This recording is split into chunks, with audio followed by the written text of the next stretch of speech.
CMS চ্যানেলের পক্ষ থেকে সকলকে স্বাগতম। আজকে আমরা যে বিষয়টা শুরু করব সরল সুদ কষা অর্থাৎ সিম্পল ইন্টারেস্ট। এই সিম্পল ইন্টারেস্ট শুরু করার আগে আমাদের একটা ধারণা ধরা যাক, এক ব্যক্তি 1000 টাকা 5 বছরের জন্য ব্যাংকে রেখে এসেছিল। 5 বছর পরে গিয়ে সেই ব্যক্তি দেখল তার সেই টাকাটা 1500 টাকা হয়েছে, অর্থাৎ 1500।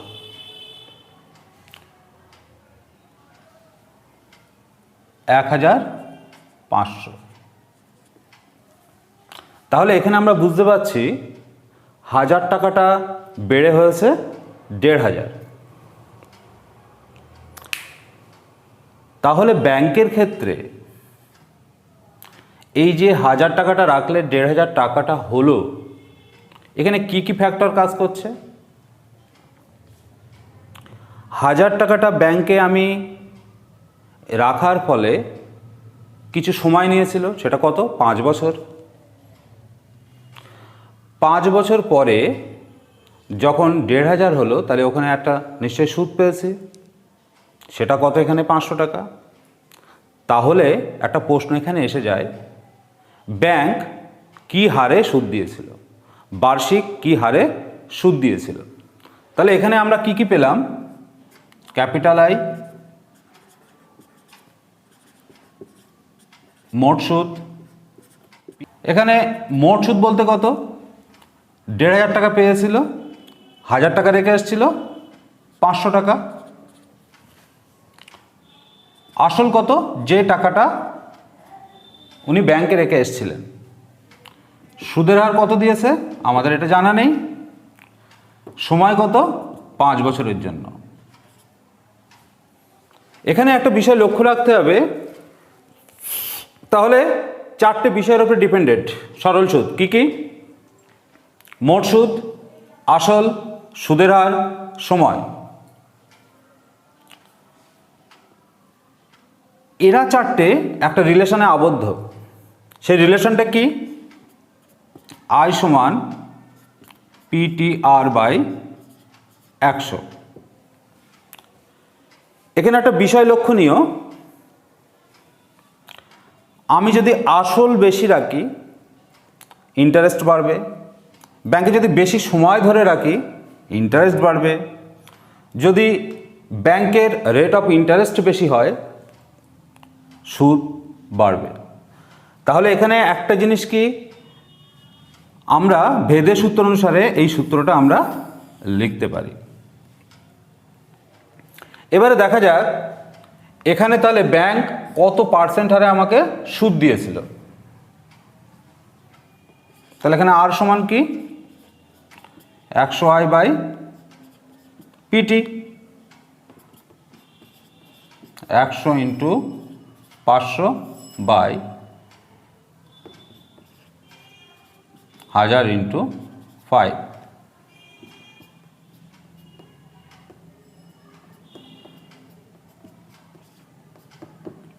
10%।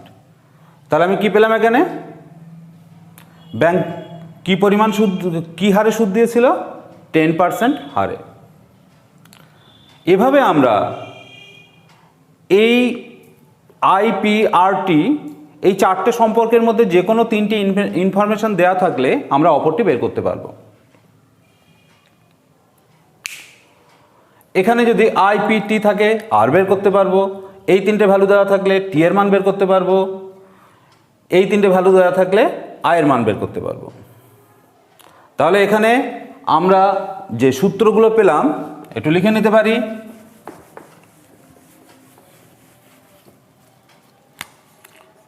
ক্যাপিটাল আই সমান PTR/100, পি সমান 100I/TR, আর সমান 100I/PT।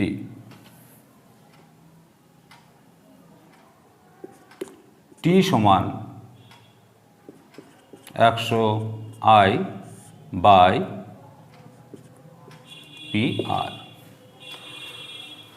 যখন মোট সুদ বের করব এই সূত্রটা কাজে লাগাবো, যখন আসল বের করব এই সূত্রটা কাজে লাগাবো, আর যখন রেট অফ ইন্টারেস্ট বের করব এই সূত্রটা কাজে লাগাবো, যখন টি বের করব আমরা এই সূত্রটা কাজে লাগাবো। এখন আমরা তাহলে অঙ্কে ফিরি। এখানে এক দাগের যে অঙ্কটা সেটা বলছে 450 টাকার কত সময়ে বার্ষিক 4.5% সরল সুদের হারে 81 টাকা সুদ হবে। কি বলছে? এক দাগ 450 টাকা কত হারে সুদ দিয়েছে? 4.5%। কত টাকা সুদ হয়েছে? 81 টাকা। আমাকে কি বের করতে? 81 টাকাটা সুদ হবে, তাহলে এটা আমাদের বের করতে হবে। সিম্পল, এই ফর্মুলাটা কাজে লাগাবো। টি সমান 100, I সমান কত? 81 বাই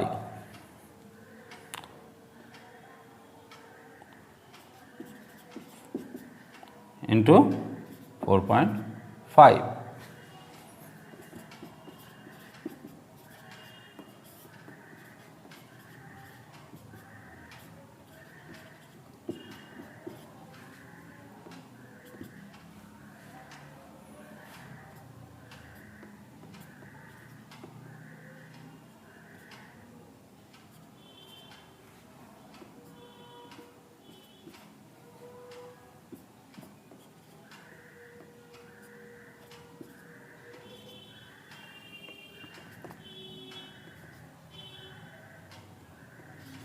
চার বছর। তাহলে এখানে আমরা কি দেখলাম? 4 বছর পরে 450 টাকা রাখলে 81 টাকা ইন্টারেস্ট হবে।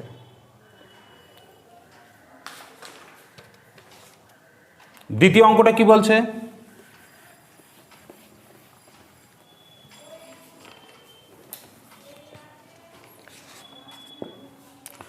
বার্ষিক 6% সরল সুদের হারে কোনো টাকা কত বছরে দ্বিগুণ হবে? কি বলছে এখানে? আর এর মান কি বলছে? 6%। বলছে কোনো টাকা কত বছরে সুদে আসলে দ্বিগুণ হবে। আমার এখানে কোনটা বের করতে বলছে? টিটা। সুদে আসলে দ্বিগুণ মানে কত? সুদ আসলে দ্বিগুণ মানে আসল যেটা তার ডবল। অর্থাৎ পি সমান যদি আমরা এক্স ধরে নেই,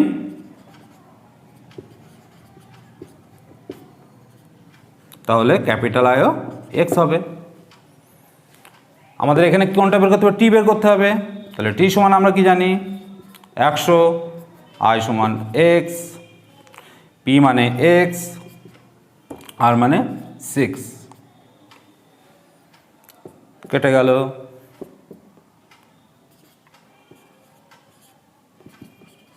পঞ্চাশ বাই 3।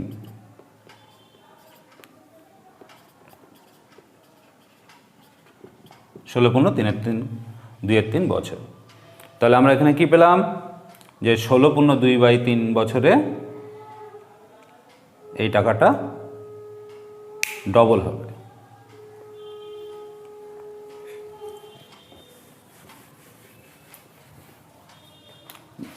নাম্বার 3, বার্ষিক 5% সরল সুদের হারে, বার্ষিক 5% সরল সুদের হারে 1 জানুয়ারি থেকে 8 আগস্ট পর্যন্ত 5,000 টাকা ধার নিলে সুদ ও সুদ আসলের পরিমাণ কত হবে? কত টাকা ধার নিয়েছিল? 5,000 টাকা। কোন তারিখ থেকে কোন তারিখ পর্যন্ত? 1 জানুয়ারি থেকে 8 আগস্ট। জানুয়ারি 31 ডেজ, ফেব্রুয়ারি 28, যেহেতু এখানে বলেছে এটা 2003 সালে, মার্চ 31, এপ্রিল 30, মে 31,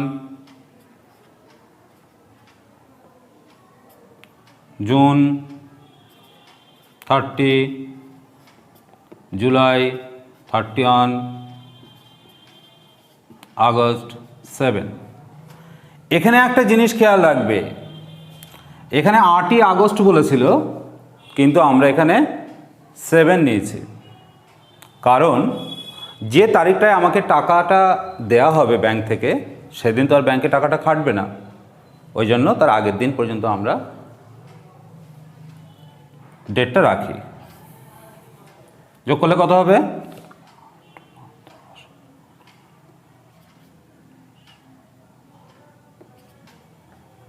219। এখানে টি মানে কত?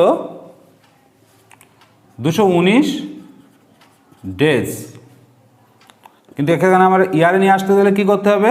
219 365 ইয়ার্স,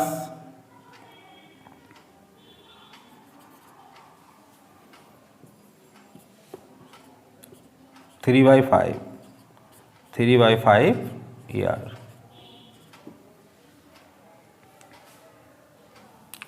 তাহলে এখানে আমাকে বের করতে হবে কি? ক্যাপিটাল আই সমান কত? ক্যাপিটাল আই আমরা কত জানি? ক্যাপিটাল আই সমান এই সূত্রটা, পি মানে কত? 5000,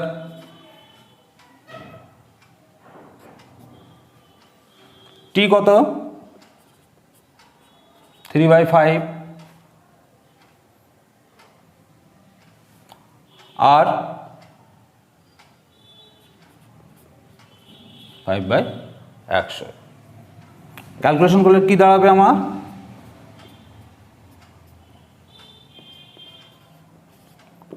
টাকা। অর্থাৎ ব্যাংকের সুদ হিসেবে পাবো আমরা কত? 150 টাকা। সুদ আসলে কত পাবো? পি প্লাস আই,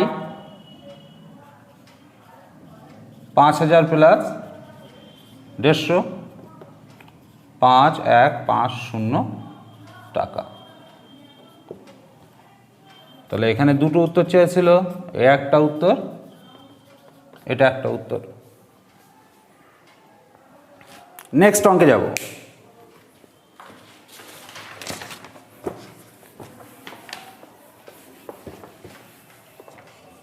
চারের দাগ কি বলছে? কোনো মূলধন বার্ষিক 25/4 সরল সুদের হারে কত বছরে দ্বিগুণ হবে?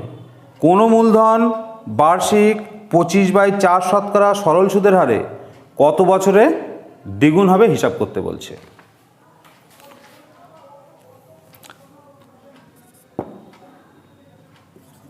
আর কত বলছে? 25/4%। বলছে এখানে কত বছরে টাকাটা দ্বিগুণ হবে। তাহলে আমার আসল এক্স, এটাকে মনে করতে পারি, তাহলে সুদও কত হবে? এক্স টাকা, সুদে আসলে দ্বিগুণ। টি সমান কত বের করতে হবে, কত বছরে। টি এর ফর্মুলা আমরা এখানে জানি, টি সমান কত? 100 ইন্টু এক্স বাই এক্স গুণ 25/4। কী হবে? 100 ইন্টু এক্স বাই এক্স গুণ 25 ইন্টু 4।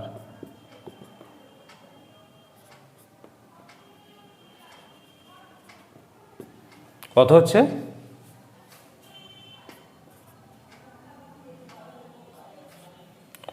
16 বছর। কত হচ্ছে এখানে উত্তর? 16 বছর। 16 বছরে এই টাকাটা সুদে আসলে দ্বিগুণ হবে।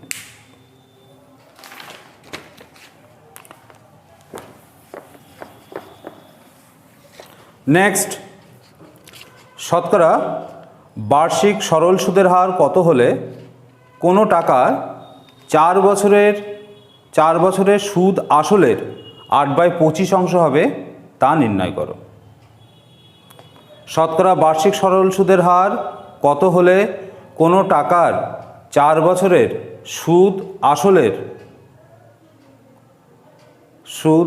8/25 অংশ হবে তা নির্ণয় করো।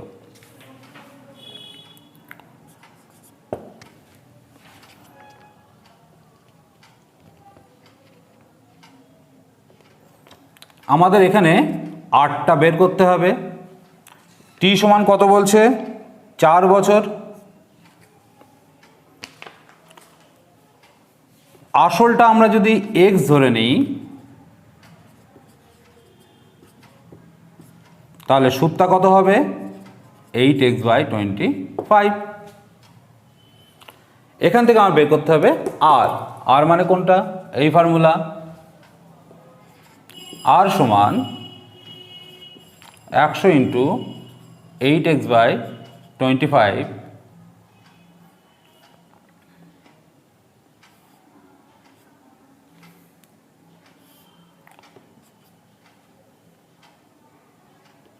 গুণ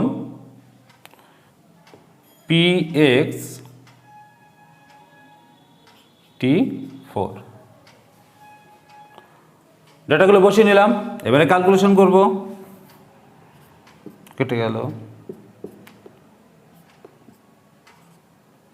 4/100, তাহলে কি হলো? 8%। তাহলে এখানে উত্তরটা কি দাঁড়ালো? 8%। নেক্সট অঙ্ক,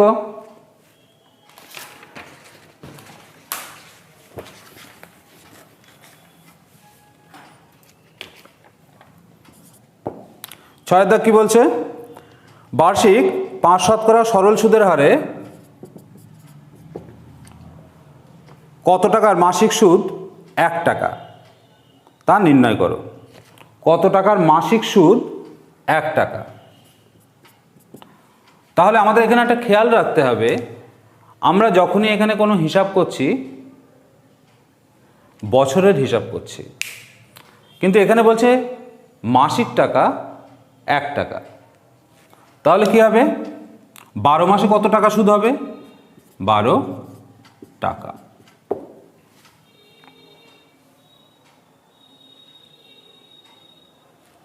আমার কাছে জিজ্ঞাসা করেছে কত টাকার এই 12 টাকা সুদ হবে, সেটা আমাকে বের করতে হবে। এটা আমাদেরকে বের করতে হবে। এখানে কি বলছে?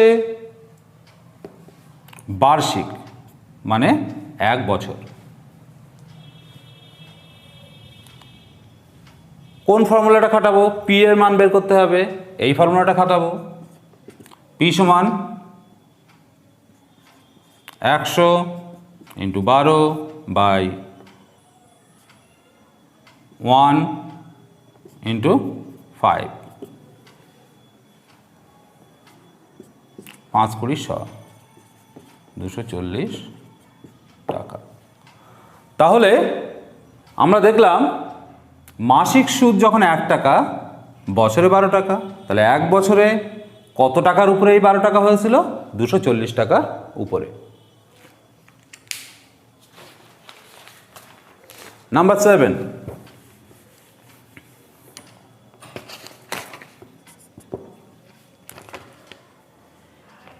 এক বছরে আসল ও সুদ আসলের অনুপাত 8:9। আসল ও সুদ আসল এর অনুপাত 8:9 হলে বার্ষিক সরল সুদের হার কত? এখানে আমরা দেখলাম পি মানে আসল ইসটু সুদ আসল 8:9। তাহলে এখান থেকে আমরা কি বের করতে পারি? ধরি পি সমান 8x, পি প্লাস আই সমান 9x, অতএব আই সমান x। তাহলে এখানে আমরা কি কি ডেটা পেয়ে গেলাম? আই সমান x, পি সমান 8x, টি সমান 1। তাহলে আমার এখানে বের করতে হবে কি আর সমান কত, কত হারে সুদ দেওয়া হয়েছিল। তাহলে এখানে কি পাবো? আর সমান কোন ফর্মুলাটা? এই ফর্মুলাটা 100x by 8x into 1, access কেটে গেল 25, 12.5%। তাহলে কি দেখলাম? এই ক্ষেত্রে সুদের হার কত হলো? 12.5%। পরবর্তীতে অঙ্কে চলে যাব আমরা।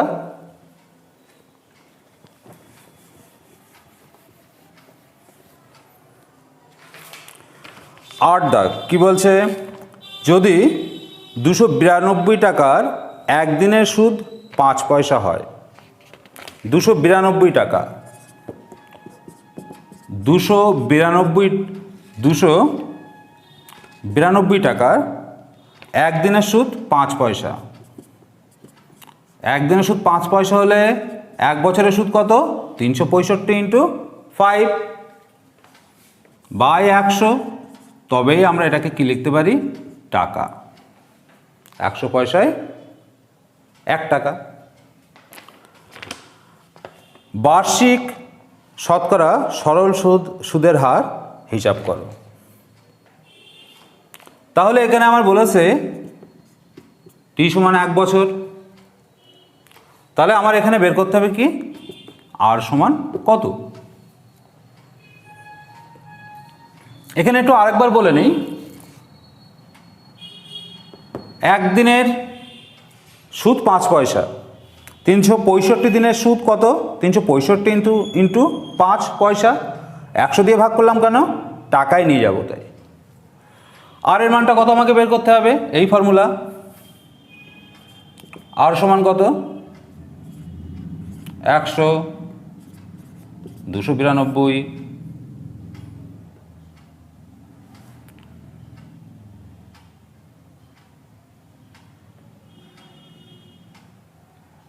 5 ইন্টু 365, 100 গুণ পি 292 ইন্টু টি 1। এবার আমাকে অঙ্কটা করতে হবে। তাহলে এখানে 292, 365, 73 দিয়ে কাটলে কত হবে? 4, এটা 5, অর্থাৎ 25/4। 4 6 24, 6.25%। 6.25%।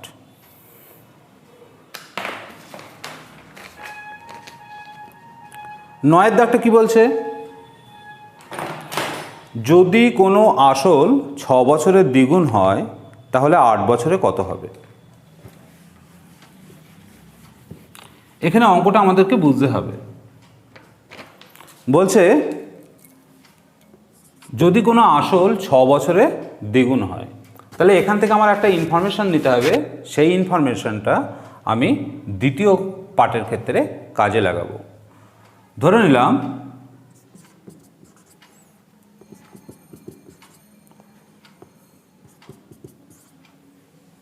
এখানে বলছে কি কোনো আসল 6 বছরে দ্বিগুণ হবে। তাহলে রেট অফ ইন্টারেস্ট কত?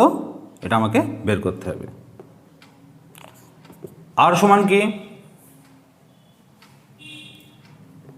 এই ফর্মুলা।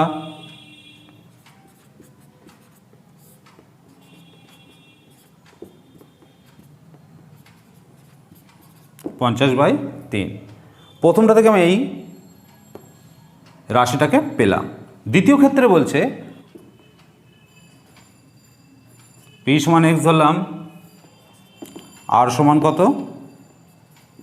50/3।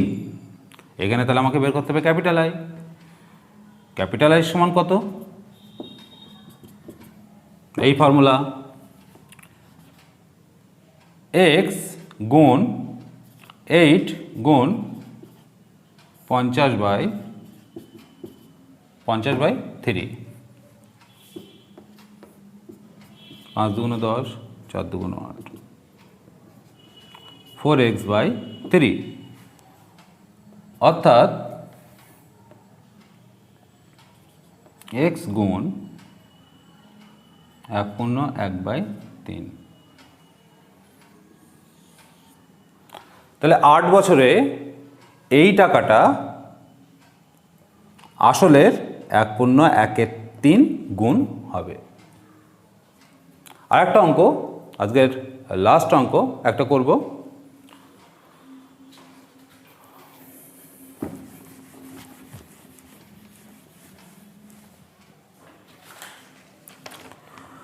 রথীনবাবু তার 2 মেয়ের প্রত্যেকের জন্য ব্যাংকে এমনভাবে টাকা জমা রাখেন যাতে প্রত্যেক মেয়ের বয়স যখন 18 বছর হবে তখন প্রত্যেক মেয়ে 1,20,000 করে টাকা পাবে। ব্যাংকের বার্ষিক সরল সুদের হার ছিল 10% এবং মেয়েদের বর্তমান বয়স 13 বছর আর একটা মেয়ের বয়স ছিল 8 বছর। মেয়েদের জন্য তিনি ব্যাংকে কত টাকা জমা রেখেছিলেন? এখানে তাহলে কি, রথীনবাবুর কিছু টাকা ছিল, সেই টাকাটা বড় মেয়ে ছোট মেয়ের নামে কিছু কিছু ইনভেস্ট করেছিল। ধরে নিলাম বড় মেয়ের নামে X টাকা রেখেছিল, ছোট মেয়ের নামে Y টাকা রেখেছিল। ব্যাংক সুদ দিয়েছিল কত? 10% হারে।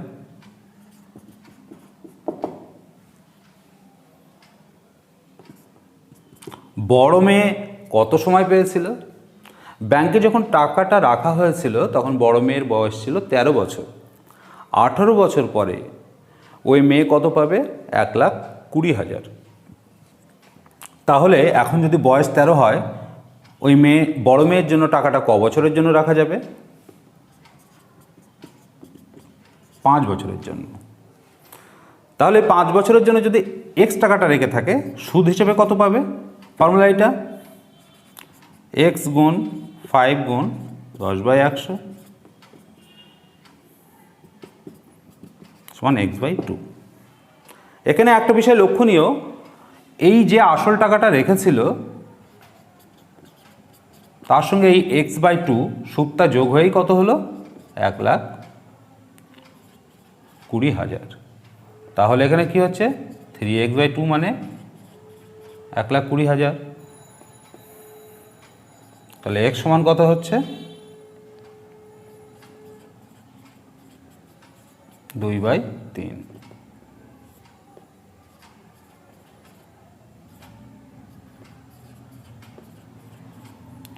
80,000 টাকা। ছোট মেয়ের ক্ষেত্রে কি হচ্ছে? ছোট মেয়ের তখন বয়স কত ছিল? ছোট মেয়ের বয়স ছিল 8 বছর। তাহলে ছোট মেয়ের কত বছর কাটবে? 10 বছর।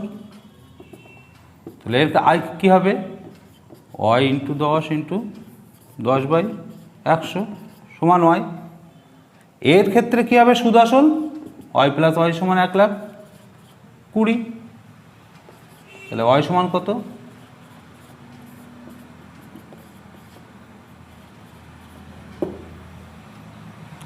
তাহলে আমরা কি দেখলাম? বড় মেয়ের নামে 80,000 টাকা রাখা হয়েছিল আর ছোট মেয়ের নামে 60,000 টাকা রাখা হয়েছিল, যেহেতু ছোট মেয়ের সময়টা অনেক বেশি ছিল। আজকে এখানেই শেষ করছি।